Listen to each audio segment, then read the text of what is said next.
Le pavillon de cette banlieue tranquille de Nantes-N était plus qu'un écho de ce qu'il avait été. Autrefois, un foyer vibrant de rires et d'ordre, le salon offrait désormais le spectacle d'un naufrage émotionnel. Des jouets d'enfants gisaient, abandonnés au milieu de la pièce, comme les vestiges d'une joie révolue. Sur la table basse, la vaisselle sale de la veille témoignait d'une vie mise sur pause, d'un quotidien que plus personne n'avait la force de maintenir. La lumière de fin d'après-midi, pâle et fatiguée, s'étirait à travers la fenêtre, dessinant de longues ombres qui semblaient dévorer les couleurs et la chaleur des lieux.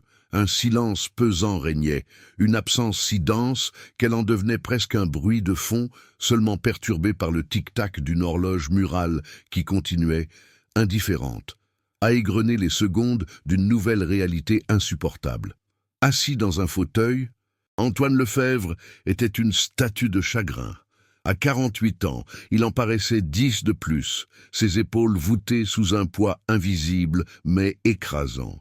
Sa chemise, froissée, n'avait pas été changée depuis la veille, et des cernes profonds creusaient son visage, soulignant un regard vide qui errait sans but sur le désordre environnant. Il semblait chercher quelque chose, une explication. Peut-être le fantôme de la femme qui avait partagé sa vie pendant 26 ans et qui était partie sans un regard en arrière. En surface, il tentait de conserver une contenance, l'image de ce pilier familial qu'il avait toujours cru être. Mais à l'intérieur, il était en ruine, un homme anéanti par le sentiment de échec et paralysé par la terreur de devoir élever seul leurs 4 enfants. Le silence fut soudainement brisé, non pas par un grand bruit, mais par le son presque imperceptible de petits pas sur le parquet. Léo, son fils de 6 ans, venait d'entrer dans la pièce. Le Benjamin de la famille se tenait sur le seuil, hésitant, une petite silhouette fragile dans la pénombre grandissante. Ses grands yeux, habituellement pétillants de curiosité et d'espièglerie, étaient remplis d'une confusion pure et douloureuse. Il s'approcha lentement de son père, le cœur de l'immense tristesse de la maison, comme attiré par une force qu'il ne comprenait pas. Il ne dit rien au début, se contentant de fixer cet homme qui était son rocher et qui semblait maintenant s'être transformé en une montagne de désespoir inaccessible, une présence familière devenue soudainement étrangère et lointaine. Avec une main tremblante, le petit garçon tira doucement sur la manche de la chemise d'Antoine. Le contact du tissu suffit à peine à ramener son père à la réalité. Léo leva la tête, et d'une voix qui se brisa sur les derniers mots, il posa la question qui flottait dans l'air lourd de la maison depuis des heures. « Papa, est-ce que maman est partie parce qu'on n'a pas été sage ?» Ces mots, chargés d'une culpabilité qu'aucun enfant ne devrait jamais porter, frappèrent Antoine avec la violence d'un coup de poing en plein cœur. Il réalisa alors que sa propre douleur l'avait rendu aveugle à celle, bien plus terrible, de ses enfants. C'est pour pouvoir continuer à raconter comment des hommes comme lui trouvent la force de se relever face à de telles épreuves que votre soutien est si précieux. Pensez à vous inscrire pour ne rien manquer de ces récits poignants. Le geste d'Antoine, lorsqu'il se leva enfin du fauteuil, fut lent et délibéré, comme celui d'un homme qui réapprend à bouger après une longue paralysie. Il ne prononça pas de grands discours, n'offrit pas de promesses qu'il n'était pas sûr de pouvoir tenir. À la place, il commença simplement à ramasser les jouets éparpillés sur le sol, les rangeant un par un dans leur coffre. Ses 3 autres enfants, attirés par le bruit inhabituel d'activité, apparurent sur le seuil. Ils observèrent leur père, le regard rempli d'un mélange de surprise, de méfiance et d'une infime lueur d'espoir. Pour la première fois depuis des jours, l'horloge murale ne semblait plus compter les secondes d'une fin, mais peut-être, timidement, celle d'un nouveau commencement, fragile et incertain. 26 ans de vie commune ne s'effacent pas en une journée. Antoine revoyait tout, comme un film projeté en boucle dans son esprit. Il se souvenait de leur rencontre à l'université, de la maladresse de leur premier baiser, de la fierté qu'il avait ressentie en achetant cette maison avec elle. Chaque pièce était imprégnée de son souvenir. La cuisine, où elle préparait ses plats préférés, le jardin où elle avait planté des rosiers, la chambre où leurs 4 enfants avaient été conçus. Il avait cru construire une forteresse imprenable, une famille solide, bâtie sur des fondations d'amour et de routine. Il avait été un bon mari, croyait-il, un pourvoyeur fiable, un père présent. Il n'avait jamais imaginé qu'un jour, les murs de cette forteresse s'effondreraient de l'intérieur, le laissant seul au milieu des ruines. La question du pourquoi le rongeait, le privant de sommeil et d'appétit. Ils repassaient leur dernière conversation, cherchant un indice, un mot qu'il aurait mal interprété. Certes, il y avait eu des disputes, des silences pesants, une distance qui s'était installée insidieusement.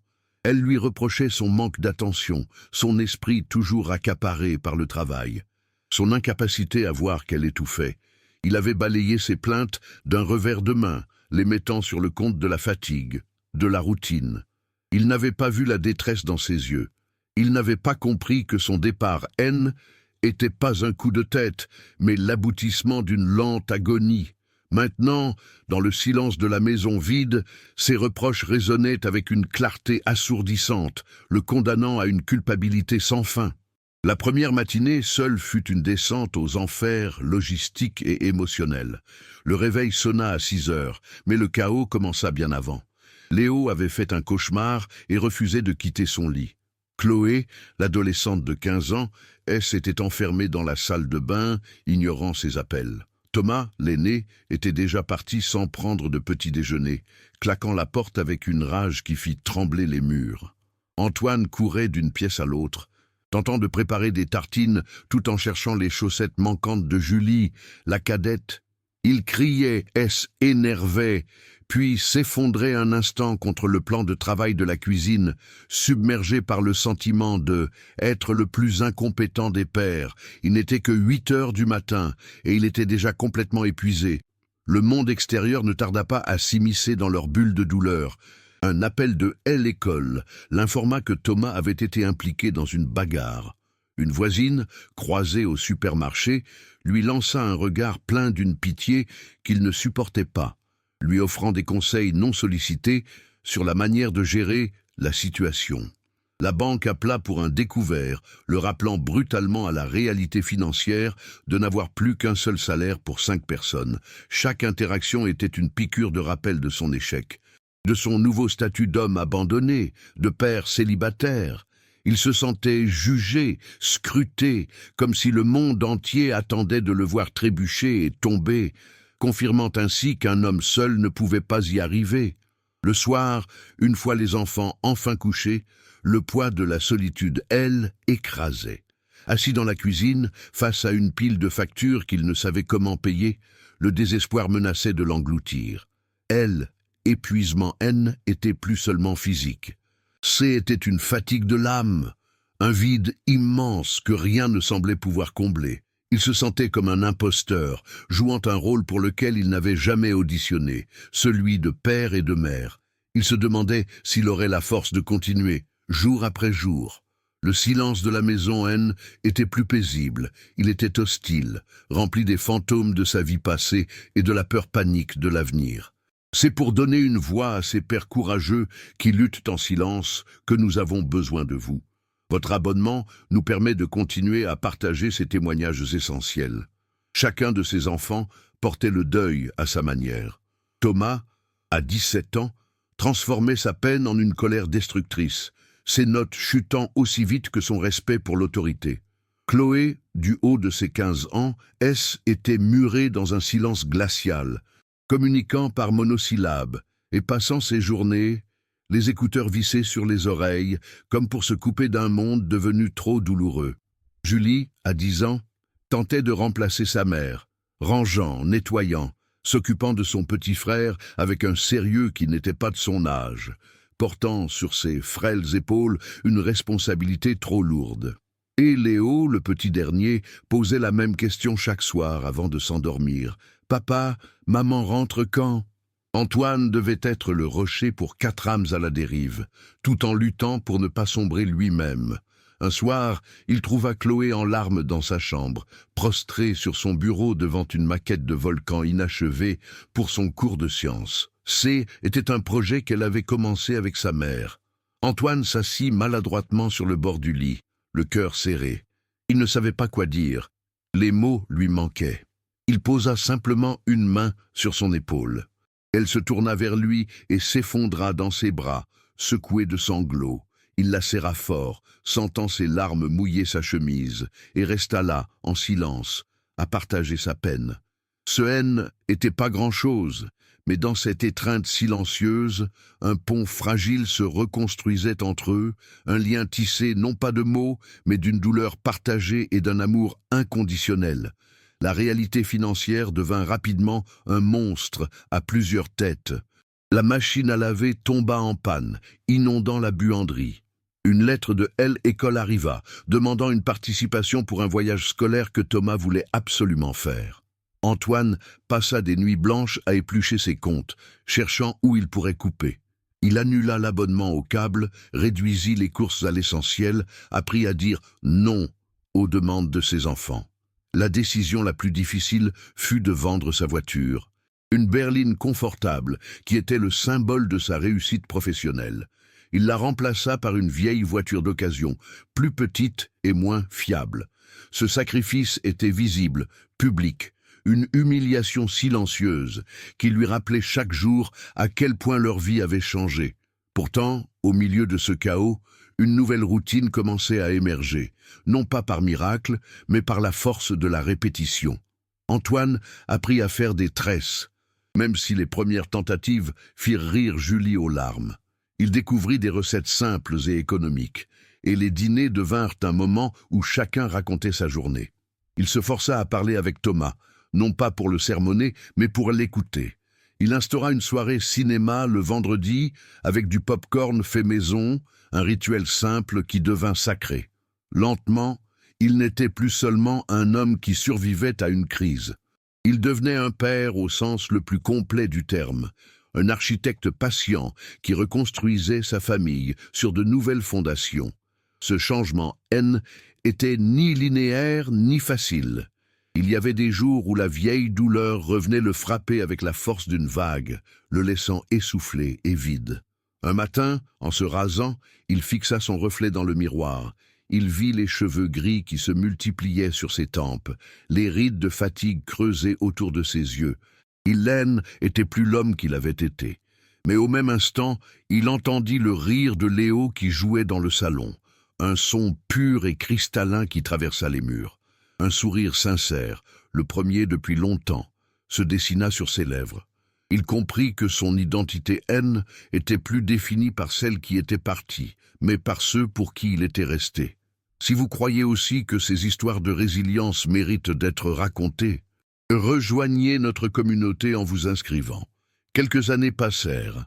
La maison N était plus un mausolée dédié à un passé douloureux, mais un foyer vibrant de vie, même si elle était parfois chaotique. Un samedi après-midi, on pouvait les trouver tous les 5 dans le salon, en train de repeindre les murs d'un jaune éclatant, une couleur qu'ils avaient choisie ensemble. La musique jouait, des taches de peinture coloraient leurs vieux vêtements, et les rires fusaient, se mêlant aux taquineries. Antoine regarda ses enfants, Thomas qui appliquait la peinture avec une concentration inattendue, Chloé qui souriait enfin à pleines dents, Julie qui dirigeait les opérations avec son sérieux habituel, et Léo qui barbouillait plus le sol que le mur. Ils en étaient plus une famille brisée. Ils étaient une équipe, une tribu soudée par épreuve, plus forte et plus unie que jamais. Le dîner avait commencé dans une atmosphère de prudence et d'espoir fragile. Antoine avait passé l'après-midi à préparer un repas simple mais soigné, voulant que cette première rencontre officielle entre ses enfants et Clara soit parfaite. Clara, avec sa douceur naturelle, faisait de son mieux pour engager la conversation, posant des questions sur l'école et les passions de chacun. Thomas et Julie répondaient avec une politesse un peu distante, tandis que Léo, plus jeune et moins méfiant, semblait charmé par son sourire chaleureux. Seule Chloé restait en retrait, une forteresse de silence et de ressentiment. Elle répondait par monosyllabes, son regard fixé sur son assiette, chaque minute qui passait semblant renforcer le mur invisible qu'elle avait érigé autour d'elle. Antoine sentait la tension monter, une peur sourde que son espoir d'un nouveau bonheur se brise contre l'hostilité de sa fille aînée. Soudain, le silence tendu fut déchiré par un son rauque et sifflant. Léo, le visage blêmissant, se mit à tousser, ses petites mains agrippant sa gorge. Ses yeux s'agrandirent de panique alors que sa respiration devenait de plus en plus difficile. Était une crise d'asthme, plus violente que d'habitude. Antoine se figea une seconde, le cœur battant la chamade, la peur paralysant ses gestes. Il se leva brusquement, renversant sa chaise, cherchant frénétiquement l'inhalateur dans le tiroir du buffet. La panique menaçait de l'engloutir, ravivant le souvenir de toutes les fois où il avait dû gérer une crise seul, se sentant terriblement incompétent et isolé. Le dîner, qui devait être un symbole de renouveau, se transformait en un cauchemar familier, un rappel brutal de sa vulnérabilité en tant que père célibataire face à l'imprévu. Alors qu'Antoine luttait contre sa propre angoisse, Clara se leva avec un calme impressionnant. Elle s'approcha de Léo, s'agenouilla à sa hauteur et lui parla d'une voix douce et rassurante. « Respire doucement avec moi, mon grand. Lentement, c'est ça. Tu es très courageux. » Ses gestes étaient assurés, sans précipitation. Elle aida Antoine à trouver l'inhalateur, puis montra à Léo comment inspirer profondément le médicament, tenant sa main tout du long. Elle ne paniquait pas, elle ne donnait pas d'ordre. Elle était simplement là, une présence apaisante et compétente au milieu du chaos. En quelques minutes, la respiration de Léo redevint plus régulière, la panique dans ses yeux s'estompant pour laisser place à l'épuisement. Clara le prit doucement dans ses bras, le berçant avec une tendresse qui fit taire toutes les conversations. Plus tard, alors que Léo S. était endormi sur le canapé, Chloé s'approcha de Clara dans la cuisine. Elle se tenait droite, les bras croisés, mais ses yeux brillaient de larmes non versées. Sa voix était à peine un murmure, chargée de 5 années de douleur. « Tu n'essaies pas de prendre sa place, n'est-ce pas ?» La question flottait entre elles, un aveu de sa plus grande peur. Clara se tourna vers elle, son regard empreint d'une sincérité désarmante. « Personne ne le pourrait, Chloé. Je veux juste apporter ma pierre à l'édifice. Votre père mérite d'être heureux. Et vous méritez une famille complète à nouveau, de la manière qui est possible. » Antoine, qui se tenait dans l'embrasure de la porte, entendit chaque mot. Ils résonnèrent en lui, brisant la dernière chaîne de culpabilité qui le liait au passé.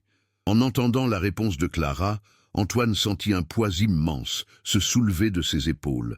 La peur qu'un nouvel amour soit une trahison envers la mémoire de leur famille originelle, cette crainte qui le hantait depuis des mois, se dissipa enfin. Il comprit que reconstruire sa vie n'était pas effacer le passé, mais honorer le chemin parcouru en s'autorisant un nouvel avenir. Il regarda Chloé, qui observait Clara avec une expression nouvelle. L'hostilité avait disparu, remplacée par une curiosité et une forme de soulagement. Puis, pour la première fois de la soirée, un sourire timide, presque imperceptible, se dessina sur les lèvres de l'adolescente. Ce simple geste était une acceptation, une permission silencieuse. Ce soir-là, dans la quiétude de la maison, une nouvelle dynamique familiale venait de naître, non pas sur les cendres de l'ancienne, mais à côté, comme une nouvelle branche poussant sur un arbre solide. Le mariage d'Antoine et Clara ne fut pas une grande cérémonie, mais une célébration intime, dans le jardin même, qui avait été le témoin de tant de chapitres de leur histoire familiale. Sous une arche de rosiers grimpant qu'Antoine avait appris à soigner, ils échangèrent leurs vœux. Il n'y avait pas de foule, seulement les personnes essentielles. Thomas se tenait aux côtés de son père en tant que témoin, sa colère d'adolescent ayant laissé place à un respect tranquille et profond. Chloé, dans une robe simple, tenait les alliances, son sourire radieux et sincère. Julie et Léo se tenaient avec Clara, lui tenant les mains, non pas comme des spectateurs, mais comme des piliers de cette nouvelle union. Ce n'était pas l'union de 2 personnes, mais la reconnaissance formelle et joyeuse d'une famille déjà forgée dans le creuset du quotidien à travers les rires partagés, l'aide aux devoirs et les soirées tranquilles. Le changement chez Antoine était visible pour tous. Ses épaules voûtées avaient disparu, remplacées par une posture assurée. Il riait plus librement. les profondes rides d'inquiétude autour de ses yeux s'étant adoucies par une joie authentique. Son histoire, d'abord chuchotée entre voisins puis partagée plus ouvertement, devint une source d'inspiration discrète. Il ne chercha jamais la reconnaissance, mais d'autres pères, dans des situations similaires, commencèrent à le solliciter, trouvant dans son simple récit d'essais et d'erreurs une feuille de route pour leur propre combat. Il ne parlait pas d'héroïsme, mais de la nécessité de préparer le petit déjeuner chaque matin, d'écouter même lorsqu'on est épuisé, d'apprendre à faire des tresses et d'admettre qu'on a tort. Il leur montrait que la paternité, dans sa forme la plus exigeante, n'était pas un fardeau mais une ancre, une force capable de reconstruire un homme de l'intérieur. Assis sur le porche un soir de été, regardant Clara lire une histoire à Léo, Antoine ressentit une paix profonde. Il comprit que pendant des années, Ilès était battu contre un fantôme, se définissant par l'échec de son premier mariage, par la femme qui était partie. Il voyait maintenant que sa véritable identité ne résidait pas dans cette absence, mais dans la présence qu'il avait choisi d'incarner chaque jour pour ses enfants. Il était le père qui était resté. Ce N n'était pas un titre de gloire, mais une simple vérité, le fondement de sa nouvelle vie. Le bonheur N n'était pas l'absence de cicatrices, mais la capacité de vivre avec elles, de les laisser raconter une histoire de survie et de résilience. Il n'avait pas remplacé ce qu'il avait perdu. Il avait construit quelque chose de différent, de plus conscient et peut-être, d'une manière inattendue, de plus solide.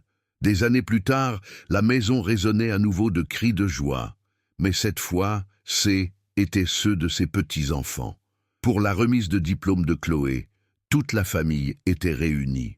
En regardant ses enfants, devenus des adultes épanouis et bienveillants, et Clara à ses côtés, son roc et son amour, Antoine sentit une gratitude immense. Sur la cheminée, une vieille photo de sa première famille était toujours là, à côté de photos plus récentes. Il la regarda sans une once de douleur, seulement avec une acceptation sereine du chemin parcouru. Il n'était plus hanté par le passé, mais enrichi par lui. Il se tourna vers Clara, lui prit la main et sourit, pleinement présent dans ce bonheur qu'il avait si patiemment reconstruit. C'est pour honorer des parcours comme celui d'Antoine que nous continuons à partager ces récits. Merci de nous avoir suivis.